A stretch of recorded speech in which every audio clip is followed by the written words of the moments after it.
Please like, subscribe, and follow This Is True Really News. And if you have a story you think we would destroy, call us. No, send us email at TITR@netradio.network. God almighty. So close. This is True Really News with Scott Combs and Tony Vercanis. All the news you're about to hear is true, Really? as far as you know. Seventh grader Dylan Reeves of Warren, Michigan is not a conspiracy theorist. Well, he Being should. hailed as a hero Ooh. after he came to the rescue of a wayward school bus. ABC News had the story, one of the few that people would actually watch and not go, ugh. Reeves noticed as he was riding the bus home from school that the driver was in some distress.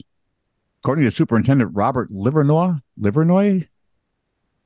Superintendent? Just call him Bonehead. According to the superintendent, the student stepped to the front of the bus and helped bring it to a stop without incident. I could not be prouder of his efforts. The bus driver had, in fact, lost consciousness. Emergency personnel tended to the driver, and students were delivered home on another bus. Young man. Nice job. Respect. Props, baby. A breathless study way back in 2015 estimated about Wait, hang on, one more. Yep. Okay, that's as breathless as I can do. 8 million metric tons of plastic were entering the ocean each year from rivers alone. The newest study says, not so much.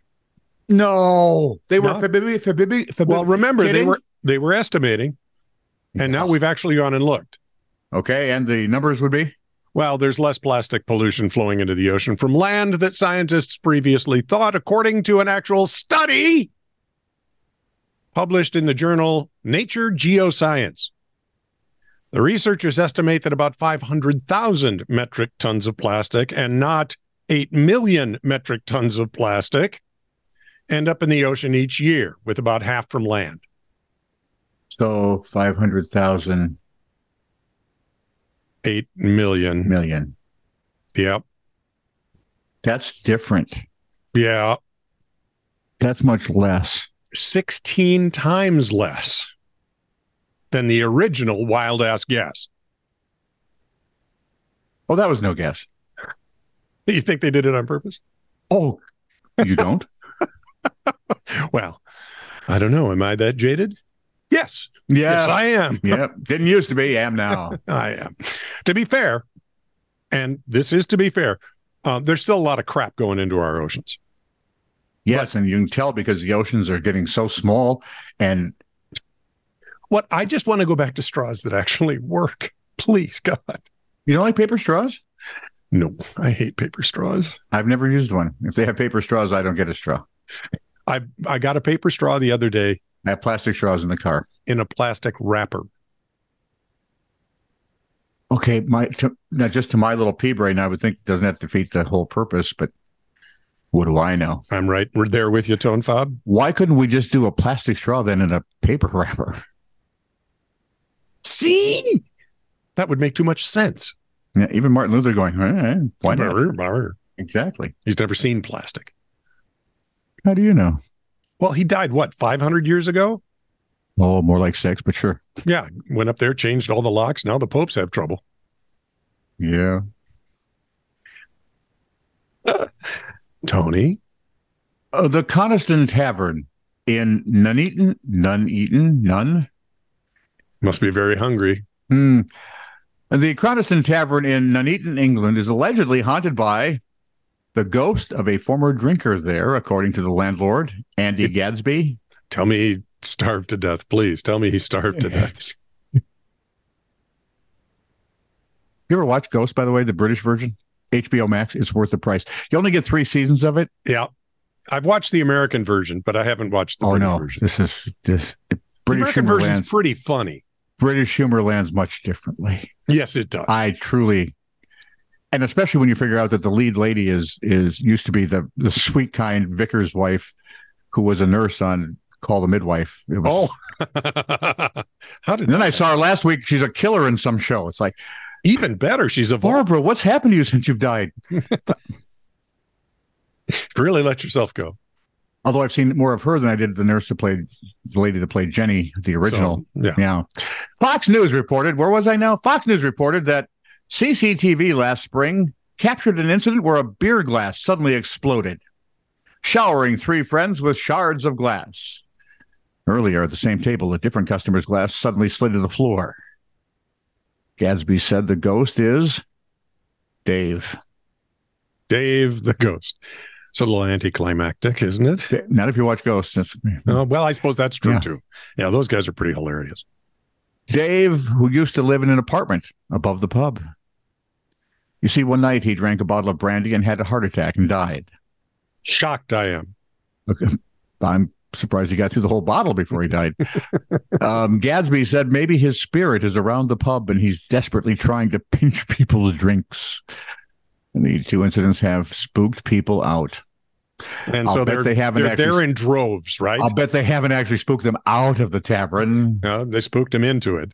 Exactly. Now you got to figure out a way to keep those glasses breaking. I want a beer and some chips and a mop. And the ghost, damn it. Bring me the ghost. From the Flathead Beacon Police Blotter. How many of you? What? Okay. 12:30 a.m. A man was using a strand of Christmas lights to try and lasso down the cameras outside of his business. Is this the 5th one? He later broke in through the window. 3rd one? This is the last one. Because Promise? I did the tease. You can't even count to 4 anymore. I can't even remember who did the tease anymore. Well, we had a couple of anecdotes in there too. 7:28 a.m. Yeah. A Kalispell resident called 911 to report someone not driving like a nice person. With all that information, the cops got right on it. 10:30 a.m. Someone's watched. Look for a bad car. 10:30 a.m. Christine. That's a bad car. 10:30 a.m. Someone's watch dialed 911 with a fall alert when the watch was thrown out a window. Yep, that's fallen all right. Don't they have a suicide alert if it fell out a window? Well, I don't know. I think it was. Yeah, well, maybe. 1:15 p.m. Now I want to kind of buy one and drop it off. Someone thought it was. Go to the IDS and. Yeah, drop it off something, get down, make sure it lands safe, and put it on and walk away. And really screw them up. That would. It's right here. I don't know what the heck you're talking about. You can call me Clark. 1:15 p.m. Mr. Kent to you. From the DC universe. 1:15 p.m. Someone thought it was suspicious that a man was walking around Kalispell with cameras on his hat. Some actually call Superman Cal. Kalispell. Well, yeah. The person filing the report suspected it was someone working for Google Earth. I very much doubt it. They drive. 2:48 p.m. An officer responding to a 911 call about the undead was unable to locate any zombies in the area. But I'm sure he gave it a thorough look. Wouldn't the undead be the living? Well, not if you watch enough Netflix. Wouldn't the undead be the living? Yeah, I saw you there. 7:07 p.m. Finally, a beagle and a larger dog were headed to church. I assume it was confession for the Animals Day. Followed by their parents who were most annoyed. One of them was pregnant. That's why they were most annoyed. She could do better. This is true, really news. Send email to TITR@netradio.network.